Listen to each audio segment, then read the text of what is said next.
Hey, what's up, everybody? Here to bring another review. This time is the Figma Lancer Chulainn number 375 from Max Factory Figma, brought to you by me. But anyway, let's get started. Let's get into this review. First of all, I want to start by saying I'm a big Lancer guy. I'm a big fan of him. He deserves all the love, but he never really gets it.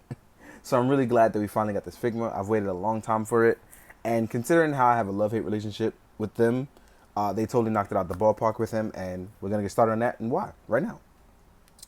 Real quick, I want to swap his hand out and give him his normal hand because I'm going to get into the lance in a second. The reason why I want to give him his normal hand so I can talk about articulation and things like that. So, first and foremost, I don't know if you've noticed, this is not your regular run-of-the-mill Figma body. It is not the regular body type.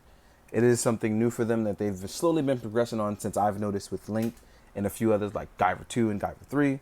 And it goes back a while, but because the ones that I get are so far and few between, I notice with the bodies they're actually making progressive changes. So real quick, I want to talk about the body type. As far as the head, the sculpting is actually quite amazing. It looks just like Ku, and it's just nailed. They nailed it perfectly. There's no ifs, ands, or buts about it. When it comes to anime faces, Max Factory and Figma do it perfectly. The hair actually is on a ponytail, a ball joint, sorry, I should say, that can rotate all the way around 360 degrees this way, or it can rotate up and down, and you can rotate it to the sides. So the hair can actually flow in different directions. So the ponytail, top notch as well.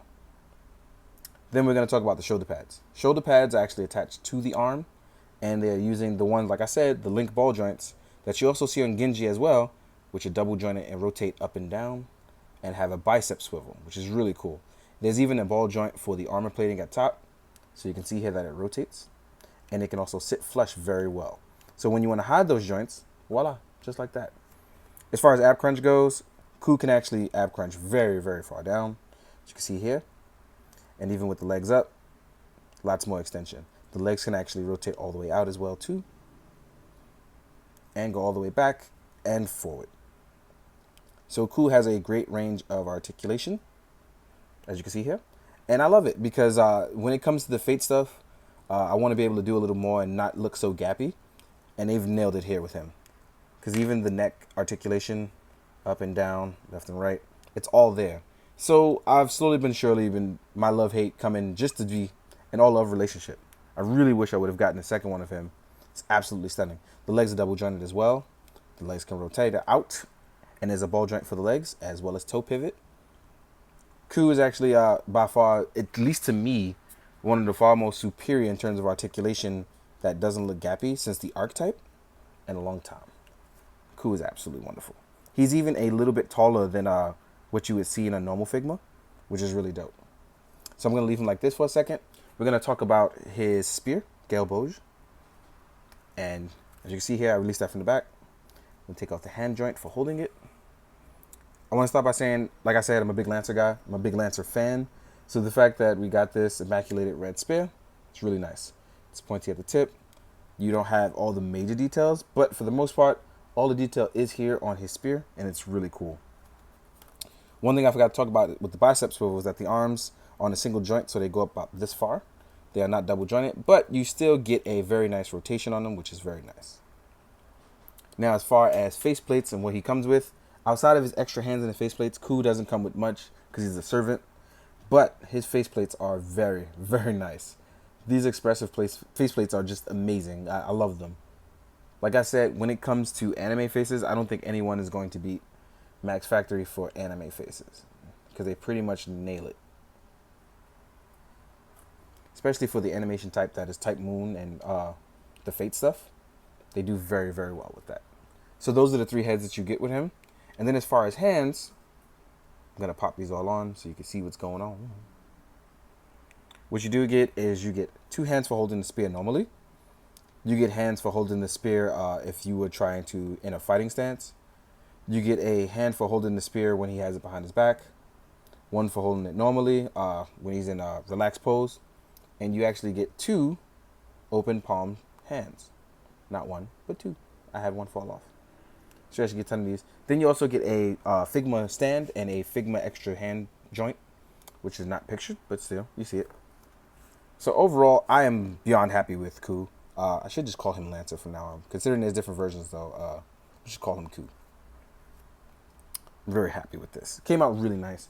In comparison to the other Fate Stay stuff, like I said, outside of the 2.0 Saber, Gilgamesh, which came out later, the earlier stuff looks trash compared to these guys now. So I'm going to put these guys all next to each other very quickly so you can see what's going on. Here's Ku with Figma Saber 2.0. Want to make sure she stands correctly. Here they are with Figma Archer, aka the Faker. So as you can see, Ku's natural body type actually fits a lot better than Emiya. Well, since Archer does. For those of you who haven't seen, sorry, I don't want to spoil anything. So I'm gonna take Archer. Oh, sorry, I'm gonna take her away, and we're gonna put Gilgamesh here. And next to Gilgamesh, both Lancer and Gilgamesh look about the same height. Meanwhile, Archer looks a little bit smaller, but you know she's supposed to be a tall gentleman, but they look about a good height. Now we're going to compare Ku to other lines. So first up, we have the synthetic human, 1/12 scale. So as you can see, Ku is actually pretty big because he's bigger than a synthetic human. Here he is next to an SH Figuarts Kamen Rider Kuga.